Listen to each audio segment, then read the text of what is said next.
3.5 शक्तिपीठांपैकी असलेल्या अर्धपीठ श्री क्षेत्र सप्तशृंग गडावर कोरोनाच्या पार्श्वभूमीवर महाराष्ट्रातील सर्व देवस्थानं बंद असताना गेल्या 7 ते 8 महिन्यांनंतर सर्व देवस्थानं खुली करण्यात आल्यानंतर सप्तशृंग गडावर देखील पहिल्यांदाच त्रिपुरी पौर्णिमा मोठ्या उत्साहात साजरी करण्यात आली.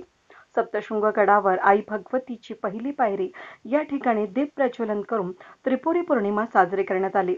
यावेळी सप्तशृंग निवासिनी देवी ट्रस्टची पहिली पायरी या परिसरातील कर्मचारी विभाग प्रमुख नरेंद्र महाले, मुरलीधर गायकवाड, देवीदास वाघमारे, राजू गांगुर्डे, दयाराम सूर्यवंशी, निवृत्ती जाधव, शांताराम साबळे आणि सुरक्षा रक्षक कर्मचारी तुषार जाधव, दिनेश कारंडे, मोतीराम चव्हाण आणि इतर कर्मचारी, गडावरील जिजाबाई वाघमारे, रुपाली गांगुर्डे, राशी गवांदे यांनी खूप मेहनत घेऊन दीप रोषणाई आणि सीमेवरती लढणाऱ्या जवानांना श्रद्धांजली वाहण्यात आली.